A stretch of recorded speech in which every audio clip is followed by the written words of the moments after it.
एक बार की बात है, हरे भरे जंगल के बीच बसे एक शांत गांव में राजू नाम का एक छोटा लड़का रहता था।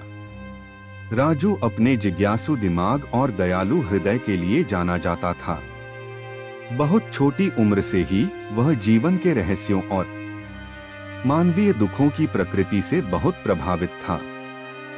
जैसे जैसे राजू बड़ा होता गया, ज्ञान के प्रति उसकी प्यास बढ़ती गई।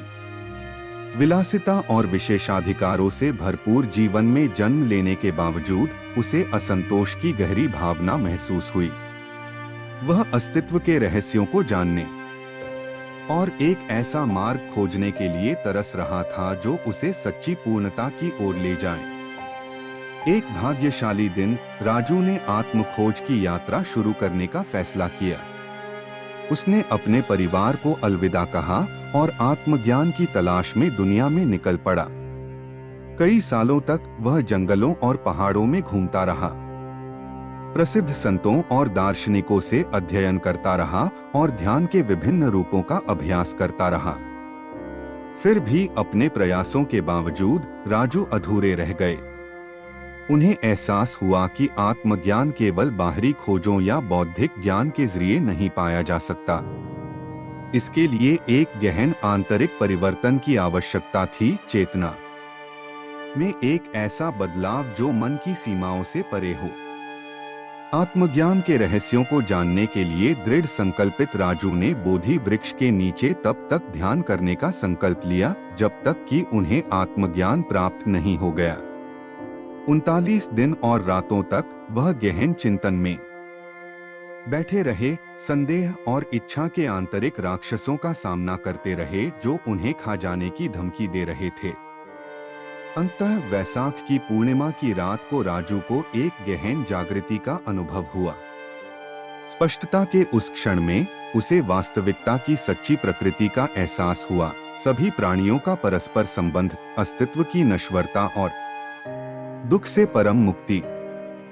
ज्ञान प्राप्ति के बाद राजू को बुद्ध के नाम से जाना जाने लगा, एक जागृत व्यक्ति।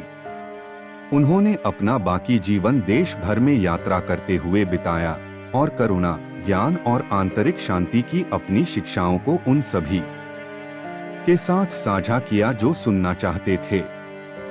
एक दिन जब बुद्ध एक गांव से गुजर रहे थे तो उनकी मुलाकात शिष्यों के एक समूह से हुई जो आपस में बहस कर रहे थे।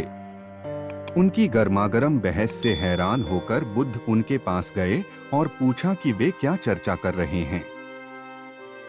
शिष्यों में से एक ने आगे बढ़कर कहा, गुरुजी, हम इस बात पर बहस कर रहे हैं कि हम में से सबसे महान शिष्य कौन है, वह जिसने ज्ञान के सर्वोच्च स्तर को प्राप्त कर लिया है। बुद्ध मुस्कुराए और बोले, मैं तुम्हें एक कहानी सुनाता हूँ। फिर उन्होंने एक ऐसे व्यक्ति की कहानी सुनाई जो आध्यात्मिक पूर्णता की खोज में, दुनिया के सबसे प्रबुद्ध व्यक्ति की खोज में यात्रा पर निकल पड़ा।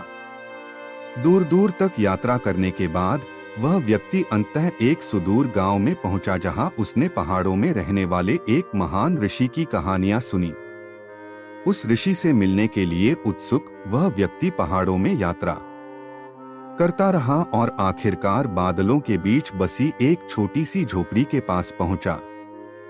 झोपड़ी के अंदर उसने एक बूढ़े साधु को चुपचाप बैठे देखा। उसकी आंखें ध्यान में मग्न थीं।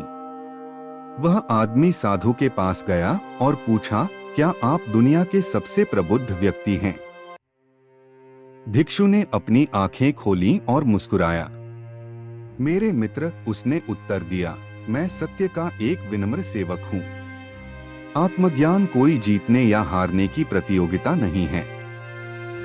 यह आत्मखोज की यात्रा है, एक ऐसा मार्ग जिस पर हम में से प्रत्येक को अकेले चलना चाहिए। भिक्षु की बातों से वह व्यक्ति अचंभित रह गया। उसे एहसास हुआ कि सच्चे ज्ञान को बाहरी उपलब्धियों या तुलनाओं से नहीं मापा जा सकता। यह एक अवस्था है, अपने अंतर्निहित मूल्य और अस्तित्व के साथ परस्पर जुड़ा का गहरा एहसास।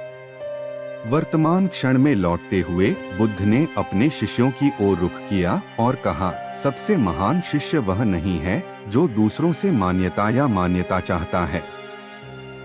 यह वह है जो अपने जीवन के हर क्षण में करुणा, ज्ञान और आंतरिक शांति की शिक्षाओं को अपनाता है। इसके साथ ही शिष्यों ने नम्रता से अपना सिर झुका लिया और अपने गुरु के शब्दों की गहन बुद्धि को समझ लिया। उस दिन से उन्होंने नम्रता और शालीनता के साथ ज्ञान के मार्ग पर चलने का संकल्प लिया और यह जान लिया कि सच्ची महानता दुनिया की प्रशंसा में नहीं, बल्कि अपने दिल की गहराई में निहित है।